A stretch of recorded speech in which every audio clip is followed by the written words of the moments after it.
Welcome to Armchair Expert, Experts on Expert. I'm Dan Shepard. I'm joined by Monstrous Mouse. Hello. Hello.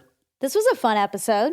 Extremely fun. We both knew Dr. Michael Eric Dyson from Bill Maher's show. Yeah, he appears on Bill Maher a fair amount. Quite frequently. You could even argue he's the Alec Baldwin of Bill Maher. He's got to be up there. Yeah. He's the Sanjay Gupta of Armchair Expert. Wait, no. Of Bill Maher. Anyways, he's always fantastic on that show. And now we got to talk to him. He is Dr. Michael Eric Dyson, is a professor in the College of Arts and Science and in the Divinity School at Vanderbilt University, ordained minister, political commentator, and the author of 7 New York Times bestsellers. Woo! That's a lot. What a guy. He's got a new book called Long Time Coming, Reckoning with Race in America, which grapples with the cultural and social forces that have shaped our nation in the brutal crucible of race. Dyson traces the genealogy of anti-blackness from the slave ship to the street corner where Floyd lost his life and where America gained its will to confront the ugly truth of systemic racism. This was an awesome conversation, and I'm very excited for everyone to hear it. So please enjoy Dr. Michael Eric Dyson. Oh, quick reminder, if you're not following Nurture versus Nurture, I implore you to subscribe to Nurture versus Nurture with Dr. Wendy Mogul, because there are 4 episodes out and they're phenomenal. So little reminder. I know, and I posted about this on my Instagram, but I want to reiterate, I edit these and I get so excited to edit them. I really, really do. Because obviously I'm not in there during these sessions. They're very intimate and it's just Wendy and the parents. And when I get to listen in, it just feels like an honor. So privileged, yeah, yes. to be able to hear people be honest and open about it's so that universal. stuff. I don't even have kids. Yeah, that you know of. Well, that I know of. Well, I have P-Baby. Subscribe to Nurture versus Nurture anywhere you listen to podcasts. Now, please enjoy Dr. Michael Eric Dyson. We get support from Quince. So we've been talking about Quince a lot lately, and as we head into fall, it's the perfect time to reset your wardrobe with their amazing pieces. I think it's so fun to do when the seasons turn over, to just spruce up your wardrobe with a couple specials, and Quince is the place. Totally. We're talking organic cotton, Mongolian cashmere, tailored chinos from just $60. Premium fit and quality you'd expect from a luxury brand designer. I love Quince. You know, I like it understated and subtle, and I like stuff that has high quality. And Quince checks all those boxes. I love a lot of stuff from Quince. Honestly, they have incredible premium denim, which is very important for fall. It's pretty much all I wear in the fall is denim. And Quince has such a good selection of quality denim. Their stuff is so versatile, timeless, and built to last that you just grab every single day without thinking. Right. And all of that for 50 to 80% less than similar brands. They go direct to ethical factories, cut out the middlemen, so you get all that quality without overpaying for it. We love that. And they do way more than clothes. They have bedding, cookware, bath essentials, travel must-haves, same deal, and great quality. Upgrade your everyday. Download the Quince app for app-exclusive offers or go to quince.com/dax. Get free shipping on your order and 365-day returns. Now available in Canada and the UK too. That's QUINCE.com/dax. We get support from Apple Gift Card. Back to school is here, and for many, that means some big life transitions. Whether they are heading into a new grade or setting up a dorm for the first time, you want to give them something that actually supports their growth and success. Apple Gift Card is a versatile solution because it takes the guesswork out of gifting. It's not just about a new pair of AirPods for focus. It's about giving them the invaluable chance to choose the digital tools and subscriptions that suit their unique journey. They can use it for productivity apps on the App Store, movie nights on Apple TV, or extra iCloud storage for all those new memories. With Apple Gift Card, it's so empowering to give the students their freedom to allocate their own resources. Celebrate their new academic chapter. Visit applegiftcard.apple.com to celebrate their milestones and gift one today. He's an armchair expert. He's an armchair expert. He's an armchair So, Dr. Michael Eric Dyson, it is so damn nice to meet you. We've been watching you on Bill Maher for a decade, and we absolutely love you. We're huge fans. We love when you're there.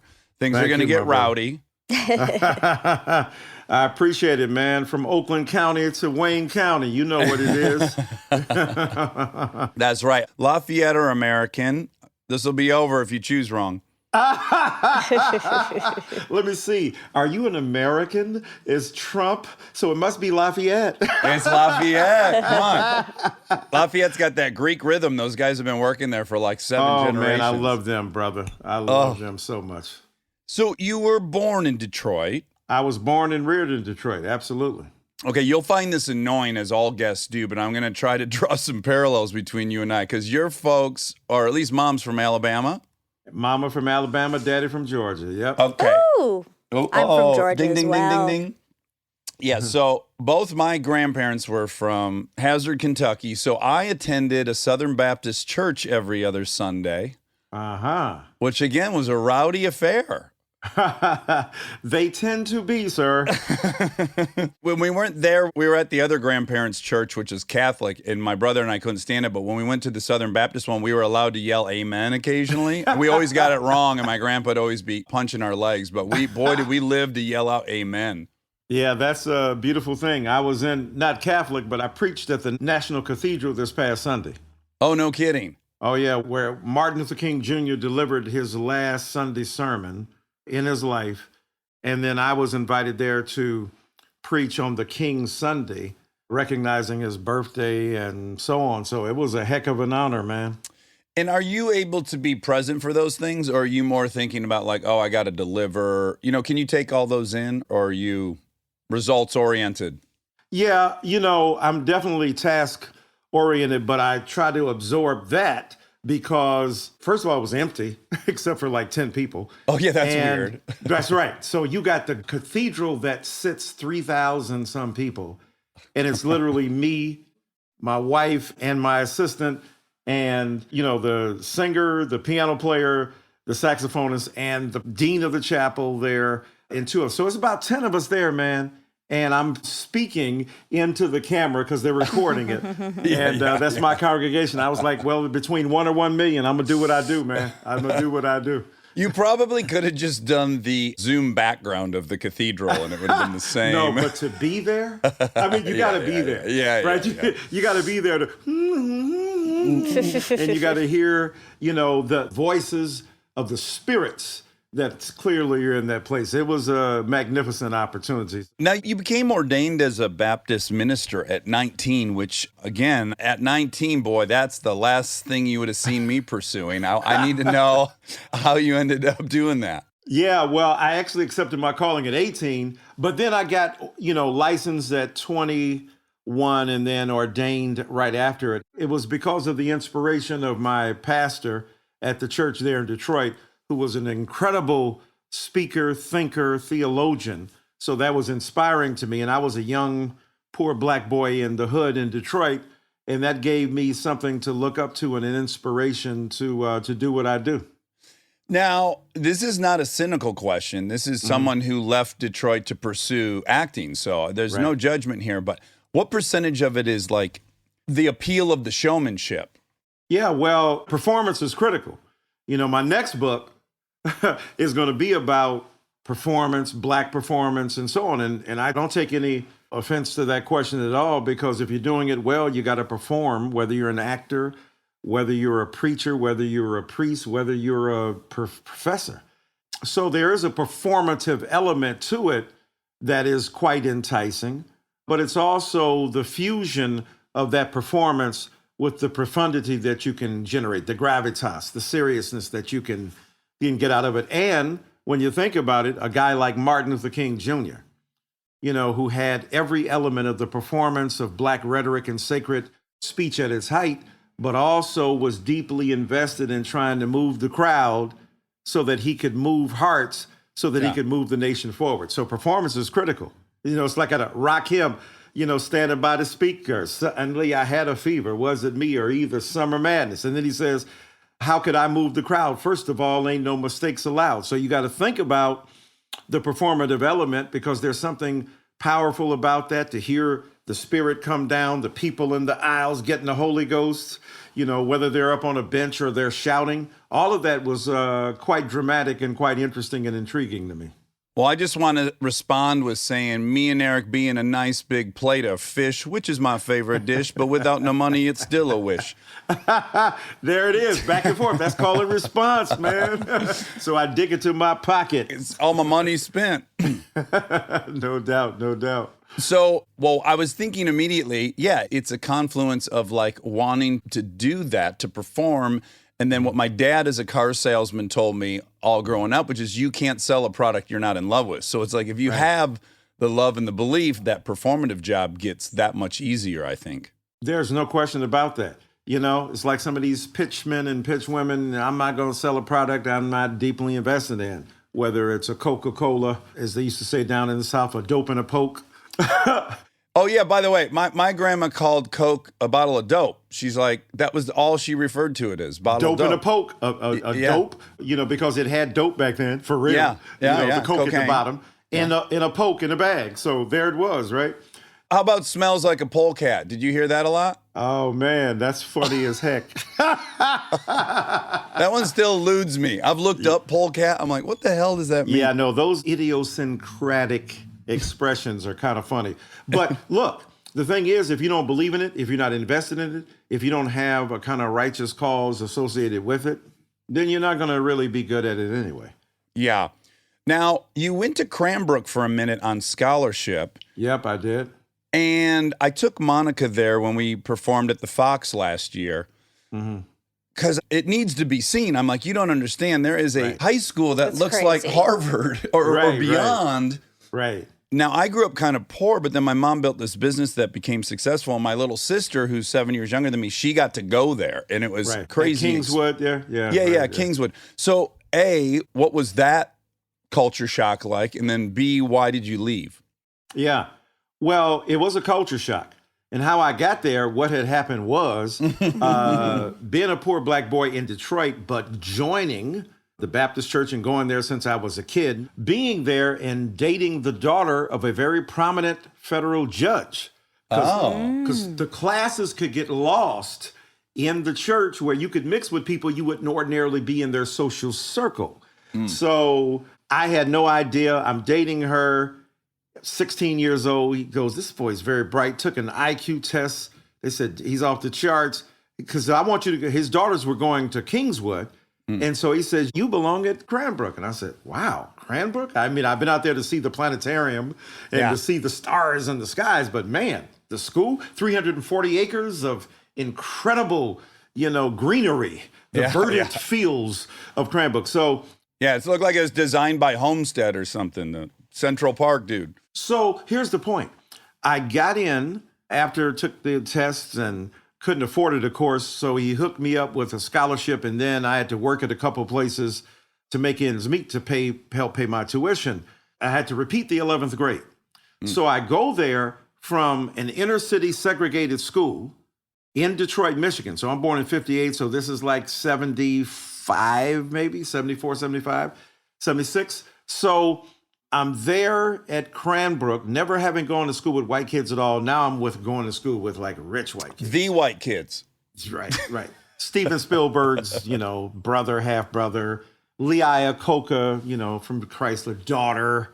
Another guy, Taubman, one of the 10 richest guys in America. So I'm like, wow, this is a difference.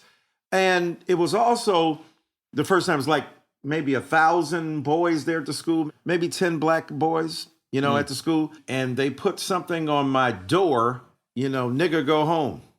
Oof. And then they made a tape circulated. This is when they had cassette tapes. And they said, we're going cigar fishing. No, we're not. We're going nigger fishing. And what's the bait? Hominy grits. So it was that kind of rich white boy excess. Can I add for context, that's the most liberal school there.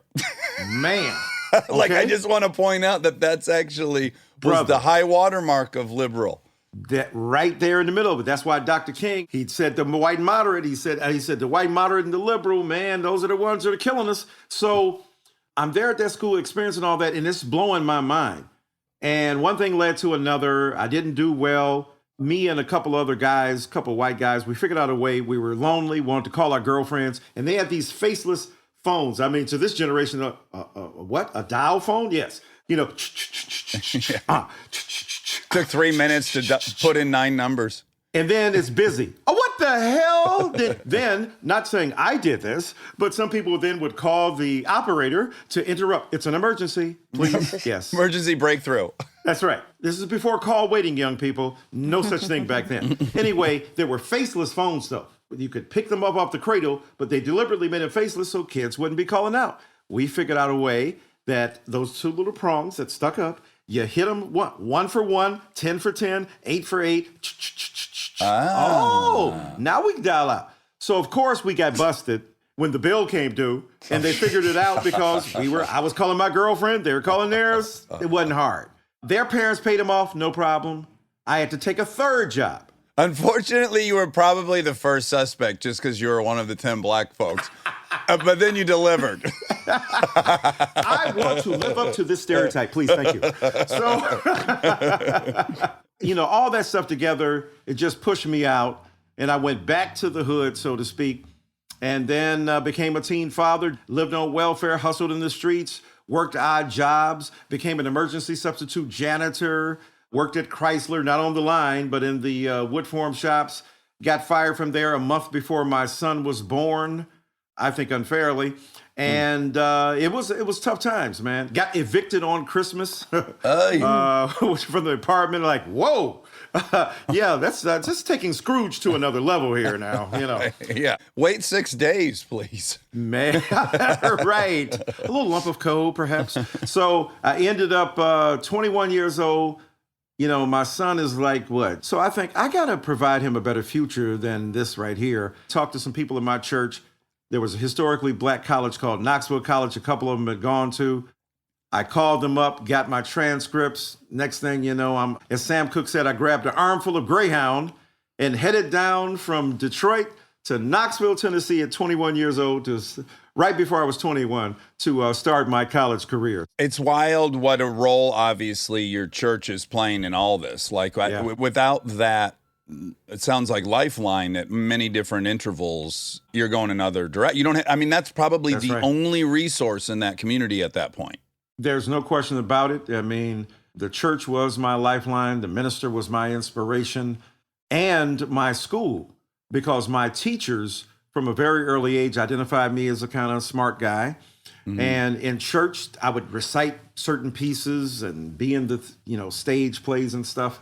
And then, I began to perform in public as an orator when I was 11 years old. I wrote the speech at 11 and delivered it at 12. I'm in school one day at junior high, Weber Junior High, and on the loudspeaker, when they have announcements, if you're interested in an oratorical contest, come to Mr. Burdett's room. Me and my guy, Greg White, I said, let's go up there because I don't know what the word oratorical means. Let's go find out what that is. So we went up and asked, what does oratorical mean? Oh, you give a speech. I said, no, I'm good. No, stick around. So I stuck around. Long story short, ended up enrolling in that routine, ended up winning the local contest, the district contest went on, and I was like the youngest guy. I was 12 years old, beating guys who were 16 and all that. So it was interesting. That's how I started speaking in public. And from there, that saved me. Your stepdad adopted you, is that right? He did. He's the only father I knew. Yeah. I had the other variety of stepdads. So it's really cool that you got one of the good ones. There's a lot of options out there. Ooh, brother, tell me. And some of the guys who stick with their parents and the ones that brought them into the world might as well have been absent. Yeah. So, he was a tremendous father, present. I didn't call him my stepdad because he was my father. That's all I knew from the time I was a kid. Yeah. He adopted me when I was, 2 years old? So that's who I grew up with. That's who it was. And it was not till later. In fact, I didn't meet my blood father, my biological father, until a couple of years ago. Yeah, I was going to guess until you were on TV, but not to be cynical. No. Yeah. Well, that's one of the ways I was found, because he was looking for me. Yeah. It's a strange story, but the thing is, I met him one time and then he died. It's pretty horrible. And I've been, wondering, who is this guy? What is he like? My mother said, he used big words like you use big words. So I figured, what the hell did he go to school? What's the deal with this dude? Had he gone to school, or he was just a wordsmith, armchair wordsmith? Yep, armchair expert, Yeah, sure. Yeah, black shepherd. Yeah, So you got your PhD ultimately from Princeton in 1993, and then you enter into this life of an author, a professor, someone who goes on and debates people and does so effectively. And most impressive to me is you've written a quadrillion books. I'm just going to read a little list of some of the people that you've written about. Malcolm X, Martin Luther King Jr., Marvin Gaye, Barack Obama, Nas, Bill Cosby, Tupac.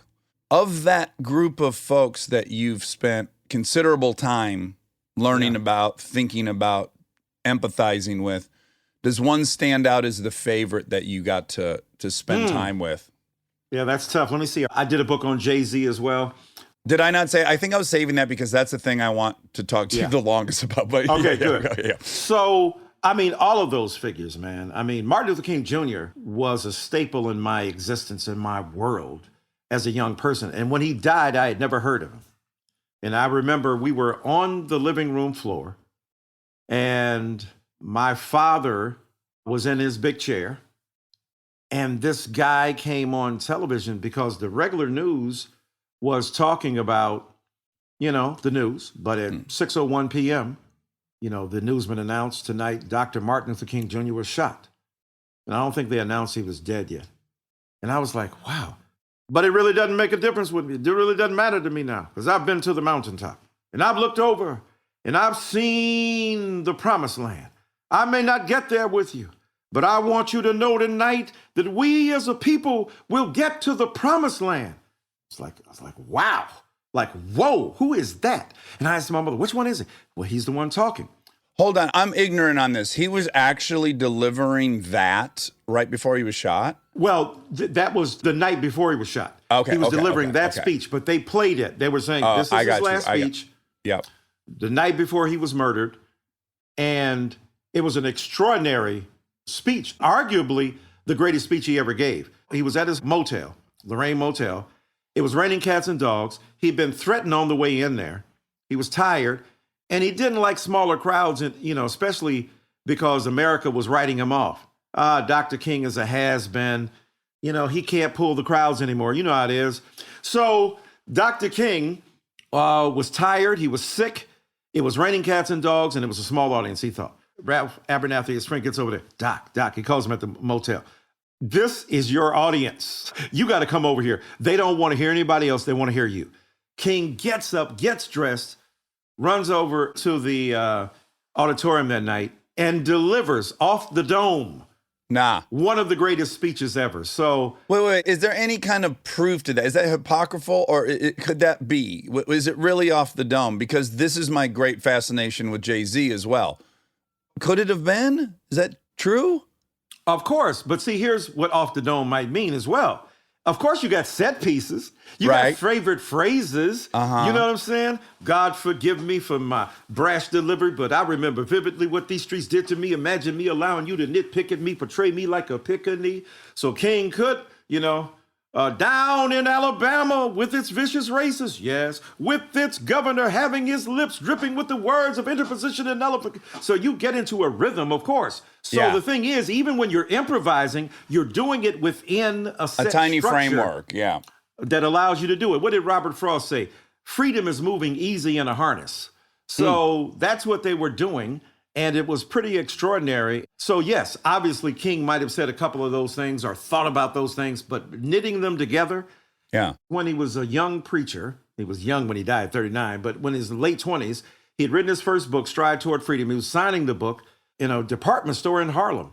And as he said, demented black woman, mentally ill black woman came up. Are you Martin Luther King Jr.? Yes. Boom, and stabbed him with a letter opener. And the doctors said that had he sneezed, it would have punctured his aorta and filled his cavity up with blood, and he would have died, drowned in his own blood. Just a sneeze. And so the papers told that story. So he got a letter from a young white girl, and she wrote him from White Plains, New York. And she said, "Dear Dr. King, while it should not matter, I'm a white girl, a young girl, like 10 years old or something." She said, "I read in the paper that it said that had you sneezed, your aorta would have, punctured and you would have filled up with blood and you'd have died." She said, "I'm just writing you to say, I'm so happy you didn't sneeze." So King, like a great preacher, he took that. He says, "I'm so happy I didn't sneeze. If I had sneezed, I wouldn't have been around here in 1963. So he rips off that. He just goes to town on that. If I had sneezed, I wouldn't have seen the protests that were extraordinary and the freedom riders and so on. And then he says, "All I ask, America, is that you be true to what you said on paper." He said, "That's all we're asking you for." And it was an extraordinary speech. And so it was a combination of that improvised conception of the world he wanted to come into view based upon his own themes, his own ideas. But it was a remarkable improvised speech at that level. Okay, so I am regularly trying to explain to people who might not be hip to it the level of which Jay-Z is as a genius, as a musical genius. And if if you're not really into it, the time for me is watching that documentary. I think it was called Fade to Black. Fade to Black. Right. And watching him go into a studio and, for people who don't know, he'll go see Kanye, and Kanye's got 5 tracks, and he listens to the 5 tracks, and he says, "I'll take number 1, I'll take number 3. Okay, great. He's going to buy those." And then he sits there for a minute, sits there, and then he goes, "Okay, I'm ready." And he walks in, and then the rhymes with the references, it's so staggering. I never watched Picasso paint real time or anything. Right. I've not ever witnessed anything that's that spectacular, where the finished product is that intricate. Oh, my God. And one take. One take. One take of something you didn't write down, that you conceived in your brain. Can you imagine that?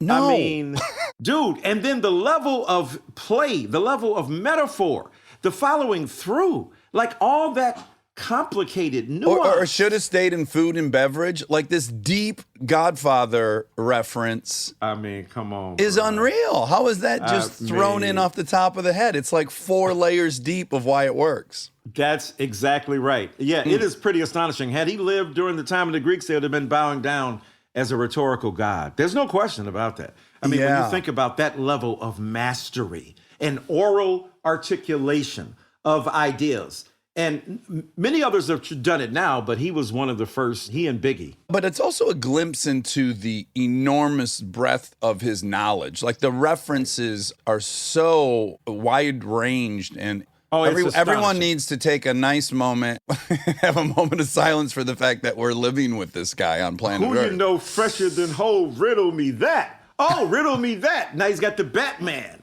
You know what I'm saying? Have I not entertained you? It's astonishing. Pop cultural layers, references to Greek orthodoxy, to religion. It is as you said, the art world. It's astonishing.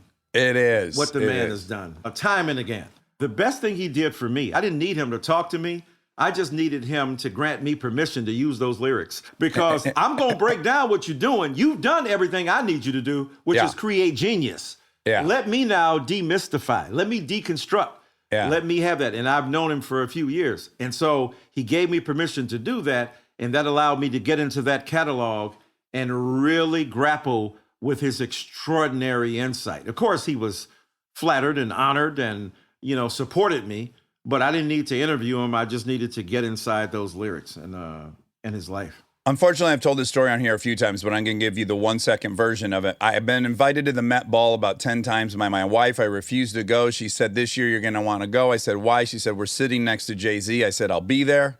I hope he likes hearing his own lyrics said to him all night long at dinner." I went there. I gave him 120% of what I have to offer. I promise you, if he had seen me in the bathroom during the dinner, he would not know I was sitting at his table.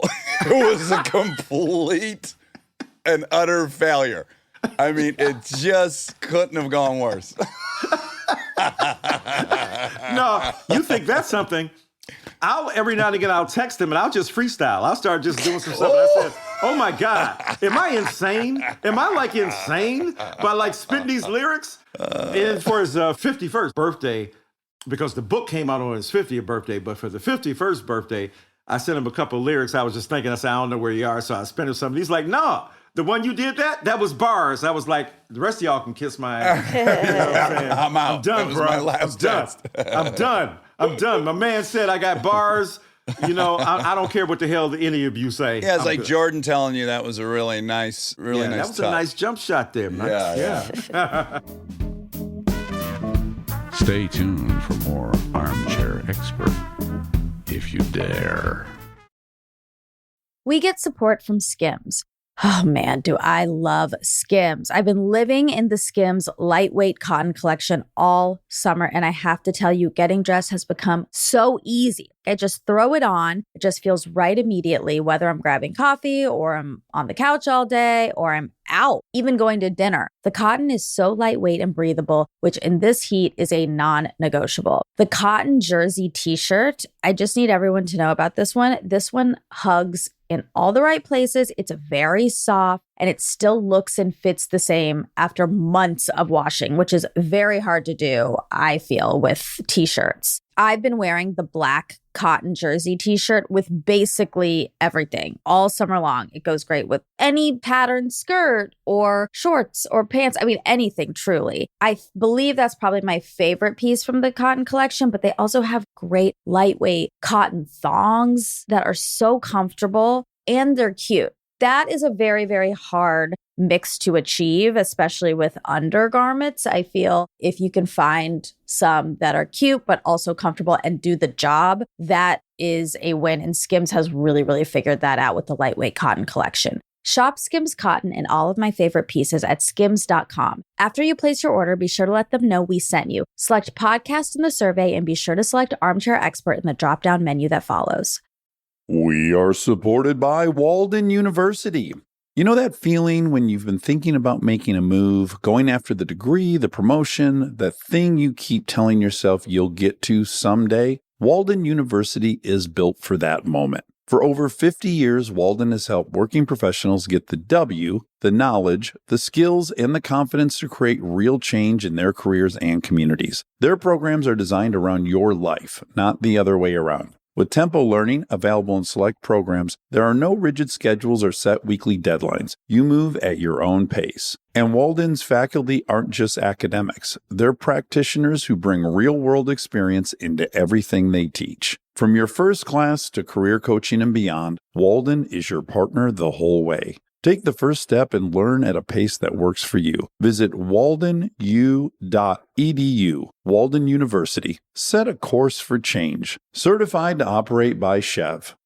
This episode is brought to you by SoFi, the all-in-one finance app where you can bank, borrow, and invest all in one place. Let's talk bank accounts for a second. The average bank savings rate is 0.39% in interest. You're earning pennies on your savings, but it does not have to be that way. With SoFi high-yield checking and savings, the money barely making moves sitting in your savings account can earn over 8 times the national average savings rate with eligible direct deposit. No account or overdraft fees, which feels rare these days. You can get your paycheck up to 2 days early, perfect for getting ahead of a bill or grabbing what you need right when you need it.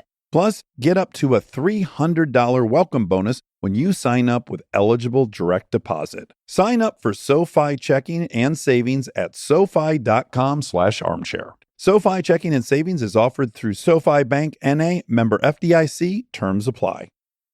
This episode is brought to you by the new Max original comedy series, Stuart Fails to Save the Universe. From the world and creators of The Big Bang Theory comes a new comedy series. Stuart Bloom, comic book store owner and lovable underdog, accidentally breaks a device built by Sheldon and Leonard and kicks off a full-blown multiverse Armageddon. Now, he's on a mission to put reality back together alongside his girlfriend Denise, a geologist named Bert, and physicist Barry Kripke. Along the way, they're running into alternate universe versions of characters you already know and love. Check out the new Max original comedy series, Stuart Fails to Save the Universe, now streaming exclusively on HBO Max with new episodes Thursday at 9 p.m. Eastern. Subscription required.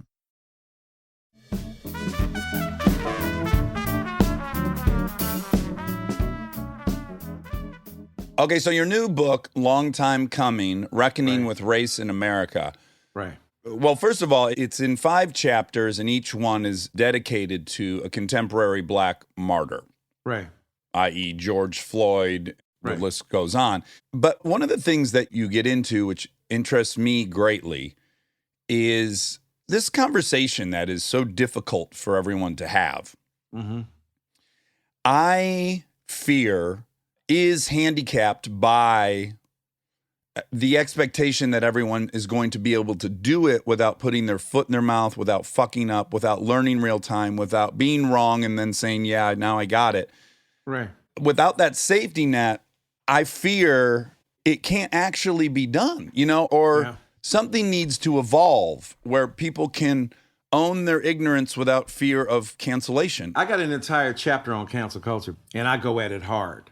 Because as much as you can see my passion for justice and commitment to Black freedom and liberation, because white supremacy has been a monster in this country that has devoured so many of us. We saw it at the Capitol. I'm death on that. There were a lot of Black folks there. They just had gas masks on. You totally missed it. Yeah, totally. It was a multicultural affair of rebellion.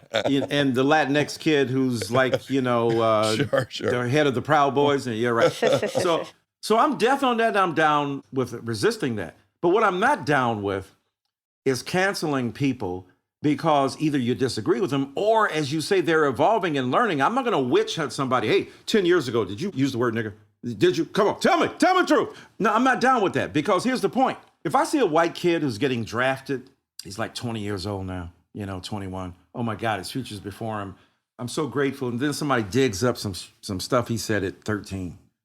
Now, if he was a racist at 13 and he's a racist now and he feels the same thing, later for you, dude, I'm sorry. But if you're telling me a kid said some stuff at 13 that he's ashamed of right now and he's sorry he said it because he was stupid and he was hanging around with some dumb kids, canceling that guy?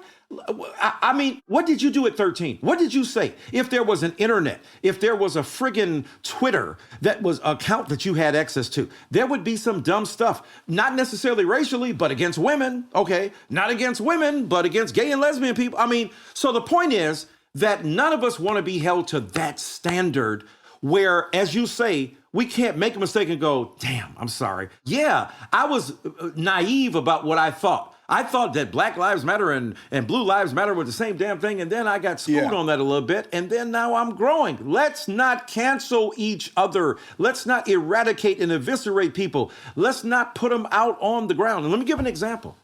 I got called from my good man, and I'll just say this, Pharrell, who wrote the introduction to the J book. And he's from Virginia. So he's deep into Virginia. Like you're identified with Michigan. He's Virginia. So he's calling me up, hey, Doc, I got some, Black politicians here, and the governor has done the blackface thing, Ralph Northam. And they're trying to figure out, do you want to get rid of this guy? Do they get together and kind of put him out of office? And I said, no. Let me tell you why. I said, first of all, now he did it. He was a little bit older than 13. He was in medical school. So, dude, what are you doing? What scares me is that you were a surgeon? And you're doing the blackface? Damn. So, yeah, it was stupid. It was racist. It was dumb. But I said, has he evolved? Yeah. Has he grown? Yeah. Does he know that was some silliness? Yes. And racist? Yeah, all that. So I said, there's nothing better than a white guy who realizes he messed up and he wants to do the right thing, and you leave him in office because you forgave him. He's going to be your friend. I said, this dude is going to be your friend, man. Here's what will happen. You put him out.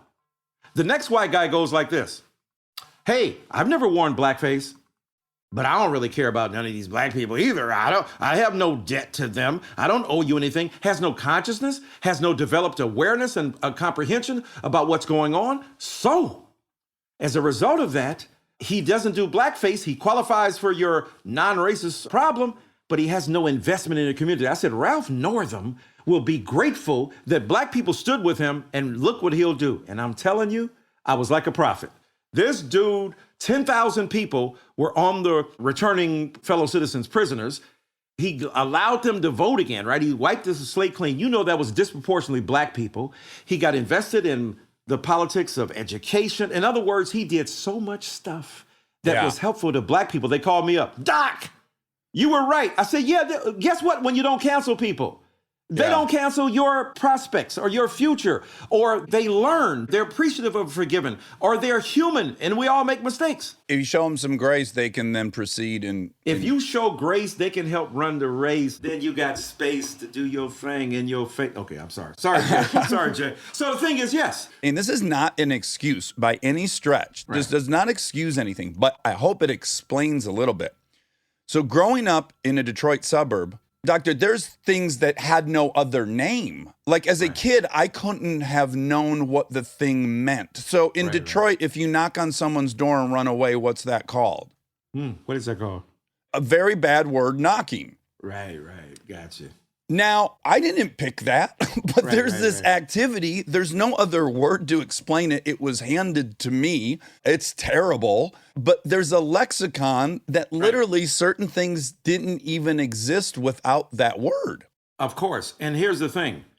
So what you're pointing to, right? Again, you're not justifying an abhorrent practice that was passed on from one generation to another, from one person to another. But the point is, as a kid, if you have no comparative analysis, if you have nothing to judge it against, if you have nothing to contrast it to understand, oh, that's horrible what's going on there.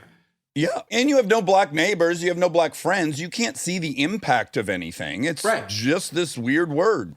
The lack of engagement with the other, no matter what that is. In this case, we're talking about black and white, but a lot of other stuff. That ignorance feeds fear, fuels a kind of lack of understanding, a defensiveness, and before we know it, they've been hardened into viewpoints and understandings of the world that we have to do a lot of work to undo.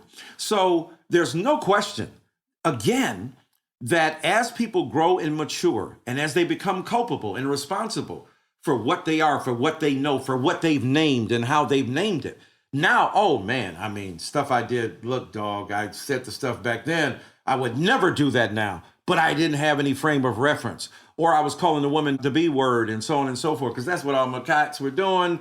And then now I understand that is a horrible and destructive way to name another human being. So yeah, context is critical. And that's why culture makes a difference. It's not just an individual thing. It's also about a collective enterprise of shaping communities so that when you change, you don't just change an individual's practice, though that's critical. You're changing the temperature. You're changing the environment in which people are reared. So it's not just that one plant. Oh, that one plant, it was horrible. Oh, now it's doing well. What's the soil? What's the sedimentation? What's it growing out of? What are the environmental factors that impact what's happening? In race, it's the same way. The environment, the condition, the context, all that stuff is extremely important. As you said, not to excuse, but to explain, to understand, and to figure out how to effectively manage what is essentially a pathology or a practice that has been destructive, but to do so while preserving the humanity of the very people to whom you speak and from whom you expect responsibility. To me, that's why Dr. King was such a genius, because he understood the power of forgiveness. He understood. He wanted people to be accountable. You know, what is the Abraham Joshua Heschel, the great rabbi, said? Few are guilty, but all are responsible. Right? Even though you say, well, it wasn't my fault, but you know, we're all responsible for how do we change this? How do we shape it? How do we make sure that the environment in which kids grow up, that blank knocking doesn't happen? That's a more colossal and cosmic problem than the kind of telescoped problem of an individual neighborhood. Yeah, and you know, it's funny because I've been on my own like ride with this for the last 5 years, which is like I immediately bristled at the term white privilege because I think, well, I grew up on a dirt road, lots of childhood trauma, a bunch of stepdads, alcoholism. I've got privilege. It doesn't feel like it, you know.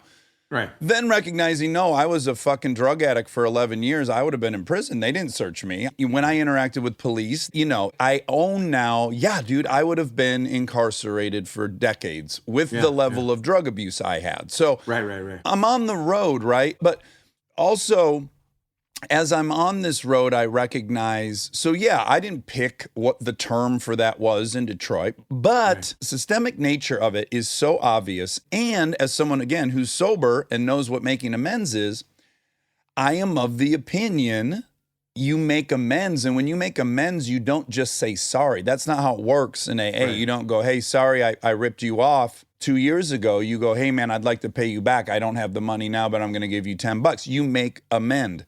And so I'm now recognizing, no. So there's a sorry, and then there's a, and we're going to fix it. We're going to attempt to fix it. Right. No, that's huge. And that's exactly right, though. Because when people now, and we use the word ally, right? You know, white folk, allies, I'm standing with you. Beautiful. But there are levels to this. As Meek Mill says, there's levels to this ish. So there's levels, right? The first could be, look, I read some books. I understand what's going on. Cool, bet. But then I want to step it up a little bit. You know, how do I begin to challenge some of the unfair practices or to evolve my understanding? Look at you beautifully talking about white privilege, because understandably, you're going to be defensive. And then when you begin, right, because this dude been in prison now for 30 years on some bull crap, right? Or you think about, so a black woman, okay, I'm going to tell a little fib. Yeah, I said I lived in one zip code and I lived in another. I just wanted my kid to go to a better school. 5 years, prison. Fucking Your girl, nuts, Lori man. Loughlin, no disrespect to Miss Loughlin, you lie. You spend hundreds of thousands of dollars, you get your kids into school, and you just corrupt the entire system of merit and worth.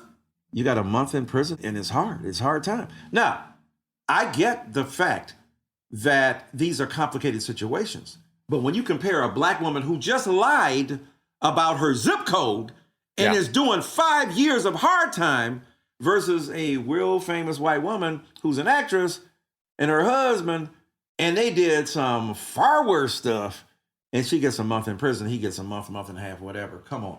But, and beyond that, this is also, I think, important. So white privilege doesn't mean that everybody's rich and cool, right? Because think about it. During Jim Crow, during the time when black people had to go to black schools and white people went to white schools, right? Especially in the South, but up north too, it was just more informal, but it was real. Yeah, you've been at the intersection of Grosse Pointe and Detroit. Come on, bruh. Those sundown towns, get your black ass out of town before Dearborn, because you're going to be hurt. So check this out.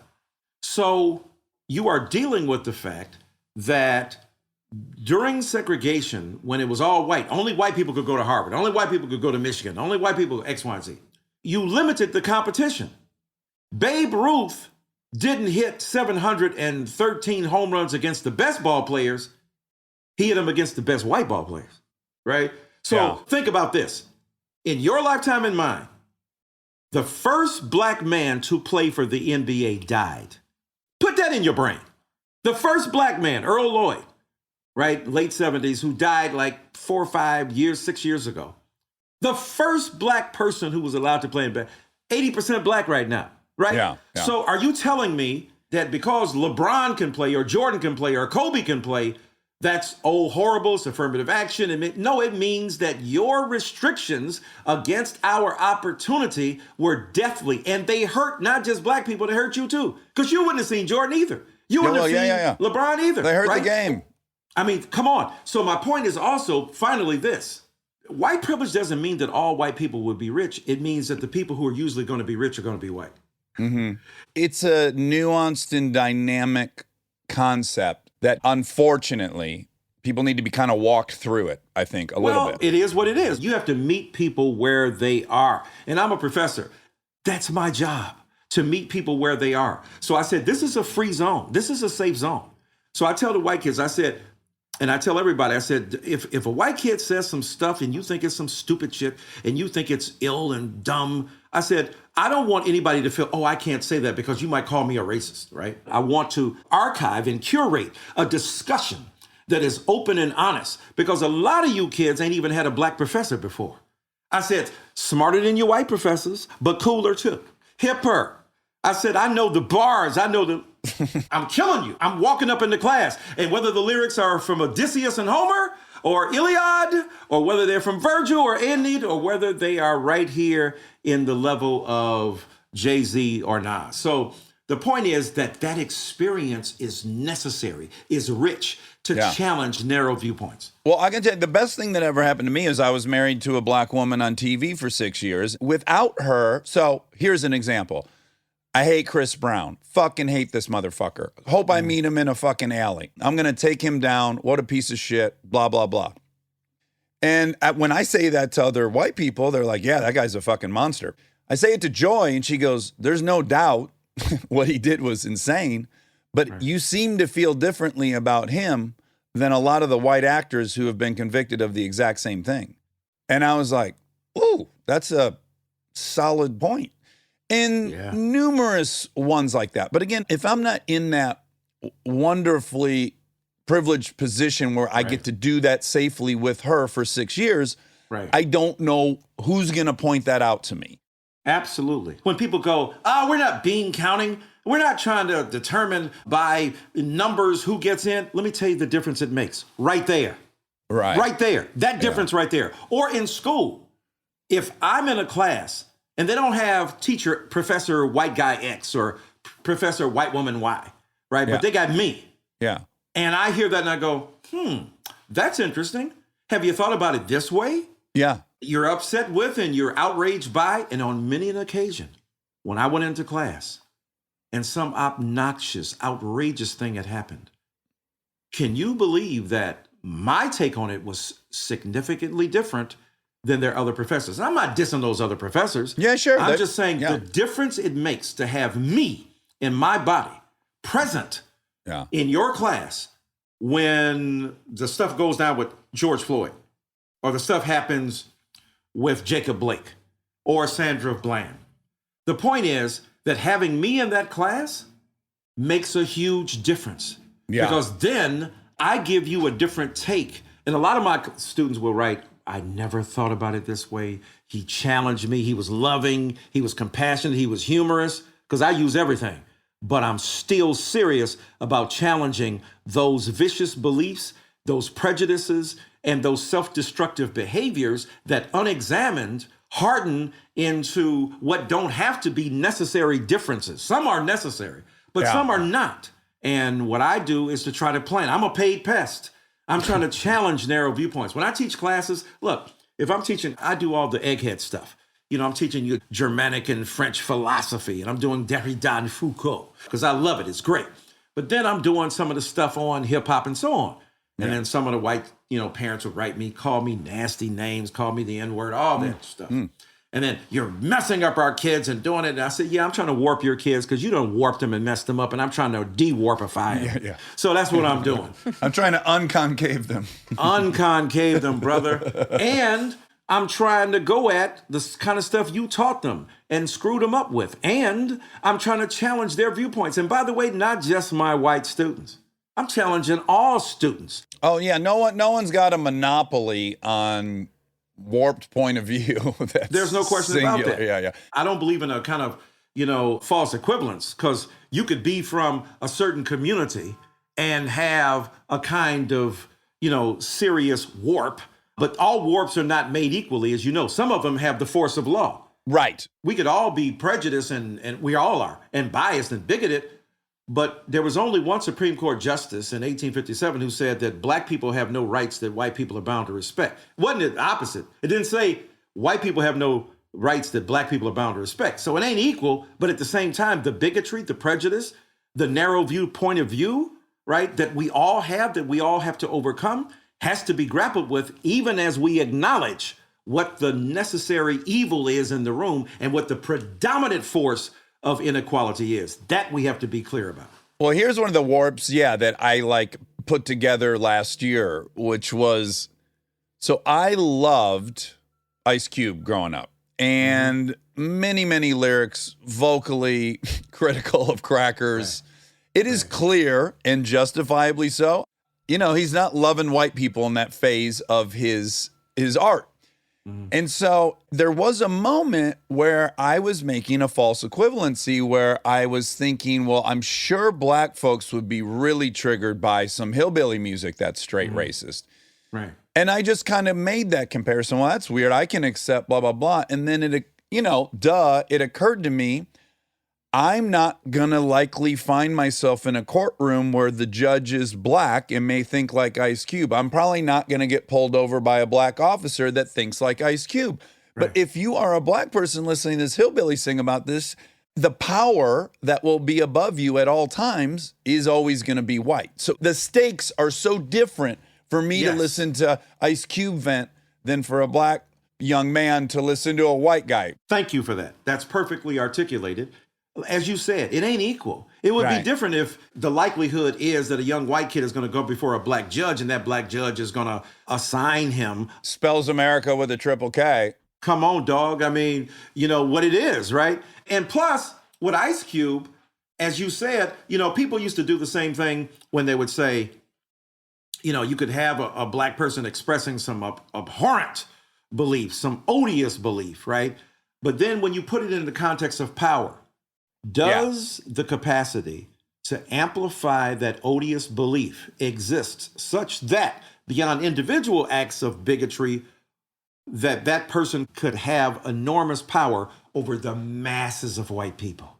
That's a different story than an individual bigot. Systemic, as you said before. I want to go back to one thing. I can't stop thinking about it, but I just want to digress on the college thing for 1 second, which is I found that the people that were shocked by the Lori Loughlin situation were almost only white people. Everyone around me that was white was appalled by this revelation. And my black friends, I think, were like, yeah, you're shocked? Like, yeah, the whole fucking system is rigged. You guys are blown away by this? See, and I'm so glad you said it. Yeah. And here's the thing. The people we saw on the Capitol are pissed because they think the system is rigged. Dude, it's rigged in your behalf. What are you mad at? Like, now, individually, you could say, right, the reason, and I said this in my sermon at the National Cathedral, the reason the white folk were pissed there and the reason they thought the system worked against them, because in their minds, the system wasn't for them because it was given to rich white people, not poor white people. So as a result of that, they thought the system was jacked up. And so as a result of that, the very people who the system has screwed, like black people, and we go like, yeah, Lori Loughlin, yeah, you're surprised by that? But why haven't they rebelled? Why haven't black people gone to the freaking Capitol? If what you have experienced has driven you to the Capitol, we should be blowing up stuff every day. But we have a different mindset, forcibly, but also within the context of our culture, forcibly in terms of numbers, but within the context of our culture where we say we're going to love, we're going to forgive. If our anger and rage is there, it's love turned inside out. We're trying to change the system. See, the difference between Black Lives Matter and these protesters on the Capitol, Black Lives Matter people are trying to say, can we get into the system? Can we reform the system? Can we make it better for what it was supposed to be doing? To get involved with a democratic system to try to reform it is different, and being angry that is not, than trying to say, where's Nancy? Let me go in here and blow somebody up. Let me do what Trump told me to do. Let me then reinforce a kind of hatred that is fueled by people who exaggerate the offenses and underestimate the advantages and benefits. That, to me, has to be critical. How many black presidents have there been? One. How many black senators have there been? We can count, if you can count them on your hand, bruh. We ain't running stuff. And then the anger, look at Dylan Roof going into that church in South Carolina. Mad, you people are taking over. What? Where? Bruh, I would love to see it. Where is it? Right? I want to bring up one last thing because it does pertain to your book, and I'm going to ask you to let me enter your safe zone of your college because I want to suggest something that is potentially dicey, and I might be totally wrong, and you'll tell me one way or another, but I'm going to make a case. Potentially Dyson-y. Yes, it's very Dyson-y. Okay. I don't know what your opinion is on why the election was so close. I saw ultimately that was a close election, and I did not like that. And I really wanted answers. And this is my fear and my theory, and I want to know what you think about it. So there are 8.9 million black folks living below the poverty line in America. There are 10.5 million Hispanics living below the poverty line. There's 2 million Asians. There's 15.7 million white people living below the poverty line. And if I was a white person in a trailer with a baby with a dirty diaper, and every time I heard the Democratic Party talk about their platform, I heard a huge percentage of it being taken up by how they're going to help black folks, transgender folks, all these groups that I'm not in, I can imagine them thinking there's no plan for me. And it's Sure. a significant chunk of the voting public, you Right. know? And so I'm wondering both, can we do it all? Can we have a better message that says, you know, we're trying to help everyone below this line? Or am I wrong and those people need to suck it up and blah, blah, blah? But I think it's tactically a little naive to not be talking to those 16 million people who are also flat broke. All right, a couple of responses. First of all, Dr. King is in jail in Birmingham. And he's there, and the warden comes in, says, "Now, Dr. King, what you're doing is wrong." And then his jailer, the dude, the workday dude, right? Low wage dude, comes in, you know, his jailer, "Dr. King, you're wrong." And they're going back and forth. And then Dr. King stops and asks the guy, "How much money do you make?" And when the guy tells him, King goes, "Hell, you need to be out here marching with us." See, the question ain't whether black people ignore poor white people. Martin Luther King Jr.'s last movement was about the Poor People's March. Well, really quick, I'm not proposing the black folks don't care about poor white folks. I'm proposing that the Democratic... But I'm getting to that. I'm Okay, talking okay. about the Democrat. I'm getting to that. W.E.B. Du Bois, the great intellectual, in his book, Black Reconstruction in 1935, talked about white poor people. And he says, what rich white people do to poor white people is pay them in a wage. What is that wage? The psychological wages of whiteness. At least you ain't a nigga. It's the Chris Rock joke about the janitor. If people don't know it, Chris Rock says, Right. He's on stage and he says, "Look, if you think it's not that big of a deal, you be black." He said, somewhere there's a janitor in here that's going, "No, I'll just keep doing what I'm doing, a white janitor, and I'm rich." He said, "Ain't none of y'all trying to trade places with me, and I'm rich." Yeah. So the thing is, when we talk about percentages, and you're absolutely right, you know, the psychological wage of whiteness is the overlords could screw the poor white people by reinforcing the fact that at least you're not black and you're not that horrible human being. Because even if they're rich, they're still animals. Right, you're poor, but you're superior. There it is. And Yeah. this is why white superiority is deeply invested in by people at all ranges, not just the trailer park, bruh, as we saw, right? So the trailer park gets a bad rap in terms of like they're the exclusive preserve of bigotry in this country when we're looking at Lindsey Graham and we're looking at Ted Cruz. I mean, come on. So here's my point, though. You know, when white kids would say, well, why can't we have a White History Month if you have a Black History Month? And if they have Latino History Month, and if they have gay history, because the rest of them are for you. Yeah. Because you want to tell the poor white, dude, you got the hook up. The reason this has to be, quote, special on a platform is because the everyday workaday world has been critically platformed for your upward mobility. Now, you might be poor now.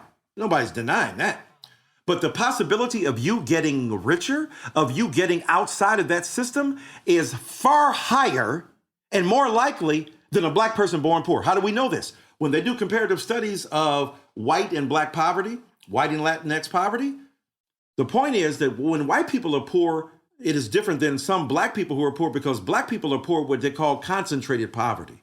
That means you're poor, your family's poor, your neighborhood is poor, the community from which you come is poor, and most likely your city is poor. Your schools are jacked up and so on. Whereas with white people, even if they're living in enclaves of poverty, they also have cousins who are upwardly mobile. They have opportunities to get out and escape in a way that an easy egress from some of the horrors, not saying easy, easier.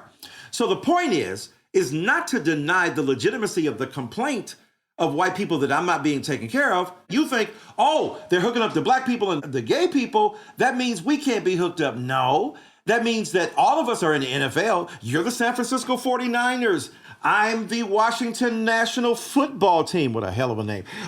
It's not that my existence causes you something. White supremacist logic has made you believe that if you give black people something, and if they get a platform there, look at me. What about me? Where black people are going, damn, you getting everything handed to you, homie. Not in terms of economic prosperity. Again, white privilege doesn't mean you're going to be rich. It means the possibility that you can be rich is extraordinarily far higher than mine. And the likelihood is that somebody in your family will be able to provide a role model for you to elevate you from a particular situation or to give you a hookup, or somebody who looks like you and smells like you will give you an opportunity that the other person will not have.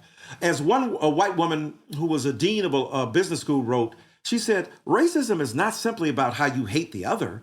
It's about what you do for your people like yourselves, white people, that you don't do for other people.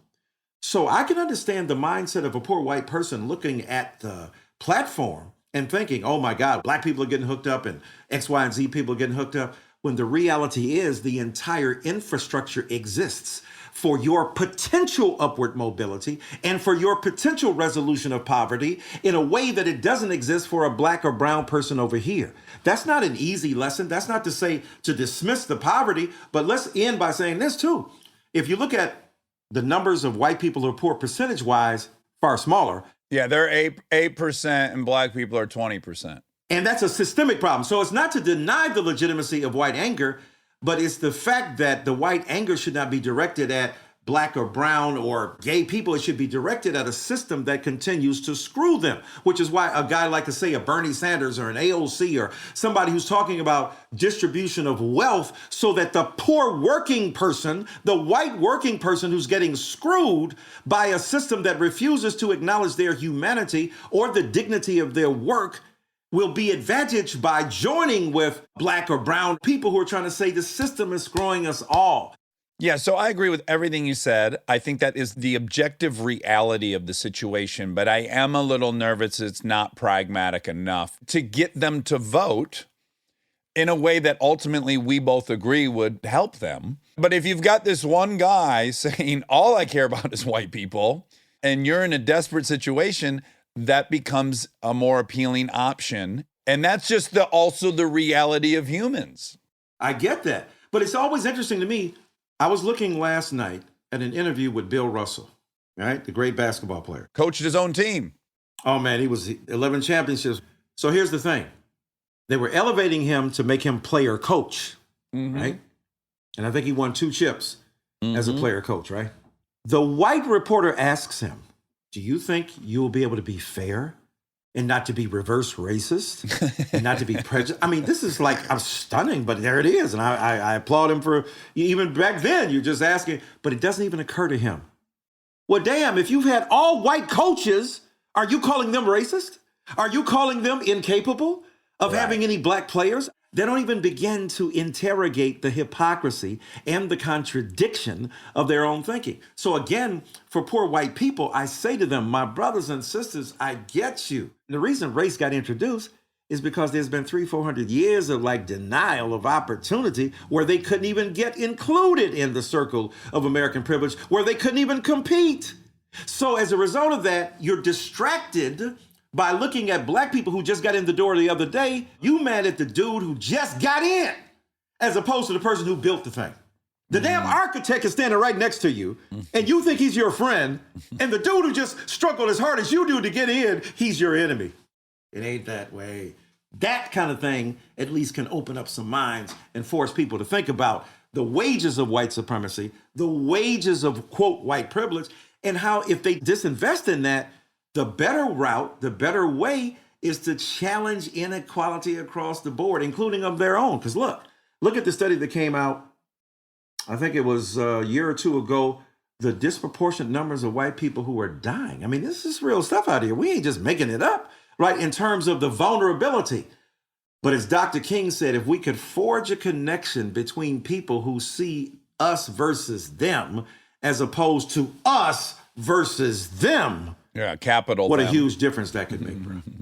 Well, listen, Dr. Dyson, you're radical. We love you. You delivered to all my expectations and beyond. Brother Shepherd, thank you, my man. I appreciate that. And you write a book seemingly every week, so I bet we'll talk to you again soon. Look, my next book, I'm coming back on your show. Can we make that a date? Can we make that a date? Absolutely. My man, you my brother. Love you, man. Love y'all. Love what you do. Love what you stand for. Keep growing. Keep being introspective. Keep being honest. It helps us all, my man. All right. Good luck with everything on this. Thanks, brother. Be good. Peace. Stay tuned for more Armchair Expert, if you dare. This episode is brought to you by ServiceNow. Look, I have my dream job. I get to talk to folks I admire like crazy and ask them virtually any question that I want to. I can't imagine a better way to spend my time. But even dream jobs have some not so dreamy parts, the stuff that gets in the way of the actual work. Now, that's where ServiceNow's AI specialists come in. They don't just tell you what you should do about your busy work. They actually do it, start to finish. Cases closed, requests handled, no extra work for you. So you and your team can focus on what matters most, which for me is, are they obsessed with male bodies on the same level as I am? They never are. To learn how to put AI to work for people, visit servicenow.com. This podcast is brought to you by Squarespace. We've talked before about Rob building our website on Squarespace, and I bring it up again because it's a perfect example of what they do well. Rob had all the pieces, the content, the vision, the ideas, but he needed something to actually take all that and make it public facing. And Squarespace was that bridge. Maybe you're in the same spot. You've been developing something, a business, a skill set, a body of work, and it's been private. It's been yours. But at some point, you're ready to put it out there. And that transition from private to public can feel like a huge leap. Squarespace makes it feel like a step. Beautiful templates, built-in SEO, email campaigns, scheduling, analytics, everything you need to go from I've been working on this to here it is, come find me. All in one place, no code, no stitching together a bunch of different tools. So if you've been sitting on something and waiting for the right moment, this might be it. Head to squarespace.com/DAX for a free trial. And when you're ready to launch, use offer code DAX to save 10% off your first purchase of a website or domain. Triple shot half-calf oat milk 2 pumps extra foam. Your coffee order might be getting a little complicated. Your toothpaste doesn't have to be. Arm & Hammer baking soda toothpaste keeps it simple with a powerful ingredient that works hard for you. Baking soda. That's why it's the #1 dentist recommended baking soda toothpaste. As you brush, the baking soda particles dissolve to help break down plaque and stains for a whiter smile. So your teeth can feel clean, look bright, and make brushing a no-brainer. Try Arm & Hammer toothpaste. Simple, powerful, clean. Living your best life means being extra where it counts and skipping the extra where you don't need it. Like in your cleaning products. That's where Seventh Generation comes in. Their bio-based cleaning power delivers a powerful clean with nothing extra in the bottle. Need a dish soap that cuts through the tough grease? A detergent that tackles the worst stains and odors? Seventh Generation handles it all without any dyes or artificial fragrances. Real clean doesn't have to come with a long list of add-ons. Upgrade to a powerful clean without anything extra. Look for Seventh Generation dish soap and laundry detergent wherever you shop for your cleaning products. And now my favorite part of the show, the fact check with my soulmate, Monica Padman. Okay, close your eyes. Okay. Pop, pop, fizz, fizz. Oh, what a relief it is. That's a terrible one. I was doing it much better the other day. Okay. Sammy Davis Jr. Yeah. And you think it might not be okay to do that. I don't know. I just don't know. I think It's just funny because it's an Alka-Seltzer commercial, and I was very shocked that, he participated. well, It does seem below him, doesn't it? first, yes. Pop, big time. pop, fizz, fizz. Oh, what a relief it is. Oh, goodness. Well, you didn't even know all about plop, plop, That's fizz, what fizz, I'm which was so saying. fun. Yeah. Is it plop, plop, or pop, pop? Plop, plop, Yeah. as the Alka-Seltzers fall into the cup. Plop, Yeah. plop, and then they start fizzing. Fizz, fizz. And then, oh, what a relief it is. I did. You kind of sound like a Sesame Street. And Kermit the Frog a little bit. Yeah. Yeah. Yeah, I had never heard plop, plop, fizz, fizz. You introduced that to me. I definitely thought it was Poop and related. pee. Yeah. Which it is because it's Alka-Seltzer. So it's for messed up tummies. Yeah, but I think indigestion more than like Hannes Reus or constipation. Okay. Okay, we have a big update. Oh. You're broken. Oh, yes. Okay, that. Yes, and I don't even want to tell people about it because I know it's going to cause a lot of concern that I'm going to relapse again. That's my main thing. Like, I didn't even tell my mom about it. I told do her you not after. wanna? No, I can because it'll be obvious, and I'll just say that. I hate to make people worried. But yeah, when I went to Utah, I had swelling over the plate that had been put in my shoulder, and it was pretty bad. Enough that the people who care about me said you should definitely go get it x-rayed. And so I went on a Wednesday morning, got it x-rayed, found out that the bolts had come out of one side of the plate and the plate was raised quite a bit. It seems now obvious that this happened 3 months ago when I crashed my electric bicycle. Who are we interviewing? I just kept trying to remember because it was 7 a.m. Oh, was it Natalie Portman? No, she was at night. Was it Danny? Danny. Ricardo? Because that would have been the only reason we would have been up that early. Was it that early? Yeah, I felt like it was a woman I don't even know why. But it was early. We were interviewing someone at 7:30 in the morning. I was riding my electric bicycle through the neighborhood and it was dark out. And I came over a hill and there was a car coming up the other side of the hill in the middle of the road. And I was in the middle of the road. So I swerved to the right. And then immediately there's a parked pickup truck in front of me. Ugh. So I'm either going to T-bone it and go over the handlebars and really fuck everything up. Or I locked up the back brakes and then put it down and then slid underneath the truck. And then we went and examined it. And I had put a dent in the bumper of the truck. That's a whole other story. Tried to pay the guy. He wouldn't let me. I can't believe you had the wherewithal that quick to know to do that. I mean, I can because that's like your wheelhouse. Ding, ding, ding, wheelhouse. I was pretty never would've known impressed that I did it. It was just so immediate, like, oh, I'm going to hit this head on and fly over this truck. So I was going like 23, 24 miles an hour. Oh. And I do know how you crash a motorcycle on camera. You know, you just lock that back brake up and just commit to laying it down. Oof. But yeah, I landed directly on my left shoulder, the one that had the plate had been put in it.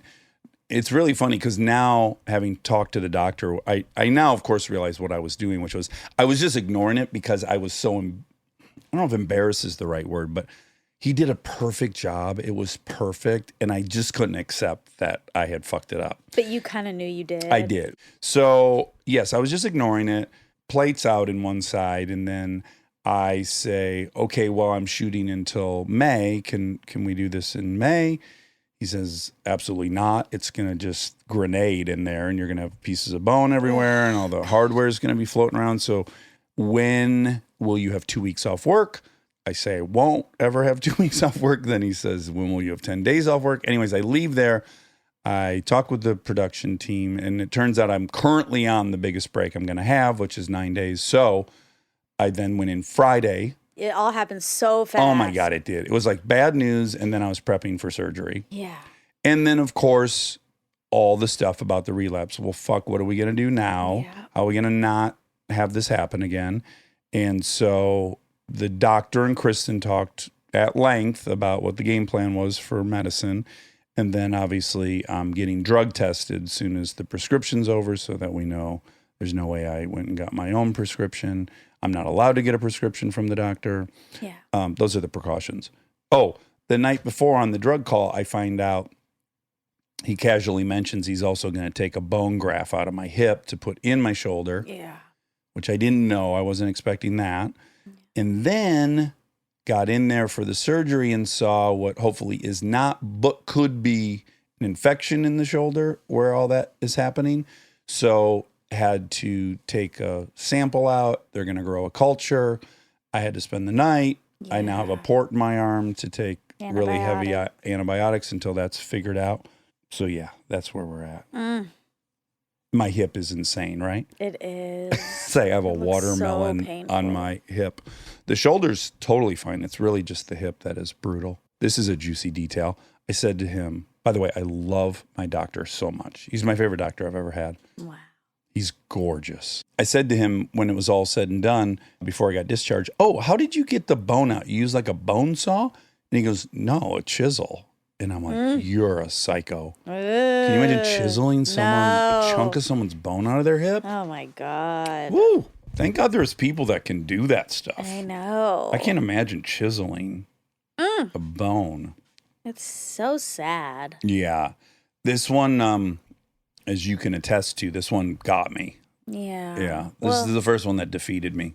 Look at you. You're still working. Today I felt a little less defeated. Yesterday I felt very defeated. Yeah. I was actually feeling my mortality quite a bit yesterday. Oh, God. I was like, oh, people sometimes don't come back from surgeries. I don't mean dying on the surgery table, but just you're not always going to heal perfectly. Like, I don't know how many times you can do this. Yeah. Those kind of feelings. It's a lot. It's only been a couple days. Mm-hmm. Mm-hmm. It's going to be a little while. That's and then true. you'll be totally back to normal. That's right. But yeah, so a lot's happened and everyone's In the blink of an eye. wishing you well. Thank you. Plop, plop. So this was Michael Eric Dyson. Oh my God. And it was such a fun episode. So much energy. Yeah, definitely. I like that he loves rap and historical figures. Yeah. Equally. And he's a professor and a preacher. Uh-huh. So cool. Okay, you said the polecat. I think we maybe already looked this up once. Yeah, I think they call skunks polecats. Is it pole or pole? I think pole, P-O-L-E. Okay. A polecat. Sorry if we've already done this, guys. That's okay. We probably have been. What was the thing we kept going over and over again? Probably there was one that we covered like 12 times. probably something Malcolm Gladwell wrote it. Okay, polecat is a weasel-like Eurasian mammal with mainly dark brown fur and a darker mask around the eyes, noted for ejecting a fetid fluid when threatened. Another term for skunk. Oh, so it's a skunk. Okay, great. I was going to say, this thing Okay. sounds just like a skunk. What's it called again? Polecat. What's the phrase? Well, she just always says everything smelled like a polecat. Oh, those shoes stink like a polecat. Instead of saying a skunk, which everyone in the North would say. Oh, well, that makes sense then. Yeah. Okay. Yeah. But it was like we didn't know what it meant, but it seems now clear. Yeah, we didn't know Skunky if a smell. polecat was a skunk. And it is. Yeah. And then there was like Coke and a poke. Mm-hmm. Oh, my God. I know what it was. We covered Chiquita Banana like 12 times. Oh. Shuru, charu, like we're going to do it again. And we decided we can never learn this. Like we've now covered it 12 times and we just can't commit it to memory. Charo. Charo, yeah. Charo. Oh my God. Okay. Coke poke Urban Dictionary means when you give a woman cocaine for sex. Oh. Right, which makes sense. Oh, Laura said that another phrase for knocking on someone's door and then running away Oh, boy. is called ding dong dash. Yeah, ding dong ditch is what I learned when I was older. That's what she called it in Iowa, ding dong dash. Ding dong dash. Yeah, so that's the preferred. Oh, I never was standing by the term know. Oh, I had know. heard. Yeah. I know. Yeah. I I didn't hear ding dong ditch until I was at the Groundlings when I was 24. know. Here. Yeah. Yeah. Have you heard of dine and dash? Oh, yeah. You bet. There was an episode of Silver Spoons where they dined and dashed. Oh, sure. And Ricky was really morally conflicted about it. But he had a naughty friend. I think it was Bateman. I think Bateman like coaxed him into dining and dashing. Oh, no. He was a bad influence. He was, yeah. Of course. Okay. According to CNN, the U.S. Senate has only had 11 black senators in its 232-year history. That's not enough. That's just not enough. That's not enough. He did a really good job of explaining this element of it, which was, I think, a new take. Like when people say, well, you only need this many to represent, like at companies or schools or whatnot. He's like, the reason you need it's not about counting exactly this many or representing exactly proportions. It's that having those diverse opinions there broadens your ability to learn, like you were talking about Joy on parenthood and teaching you stuff. And if you don't have Joy, you're never going to learn all that stuff. And so it's just important to have, I mean, of course it's important, but one of the many reasons it's important to have diversity. Yeah. Because you won't hear those opinions if you just aren't exposed to them. If it's proportional and you're aiming for every single company to have 14% black, let's say, unfortunately, 14% isn't enough to overwhelm the culture. So it's like, even with perfect proportional representation, it's not necessarily going to take on a different vibe. But yeah, I think that's his point is like, stop worrying about the exact numbers and like actually diversify the pool of whatever you're doing because that's how we learn and grow. Yeah. With the Spark Cash Plus card from Capital One, you earn unlimited 2% cash back on every purchase.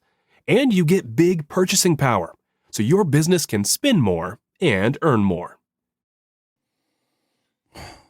I'm sad about your surgery. You are? Yeah. I'm sorry. Don't apologize. Well, it's my fault. No, it's not. You got in a bike accident. That's true. Isn't that my fault? No. Oh, okay. I guess accidents happen and no one's at fault. Is that the... Accidents happen. That's what they say. That's what you tell a kid. It's not your fault. Accidents happen. Yeah. Okay. It's hard to extend that to myself.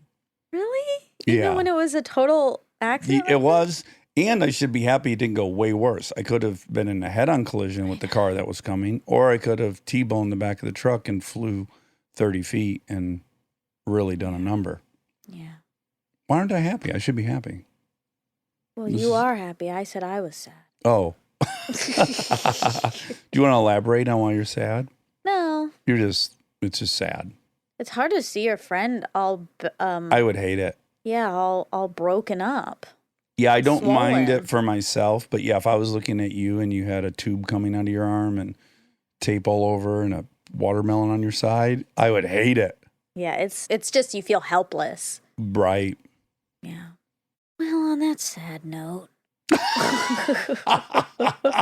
There's no more fackies? No, it was a short facky. Okay. Really, really enjoyed him. Me too. Yeah. Me too. What a cool guy. Yeah. And I liked him on Bill Maher all the times I've seen him on Bill Maher, but I liked him way more on our thing. Yeah. I feel like I got to really We got a know deep him. dive. We got a real deep dive.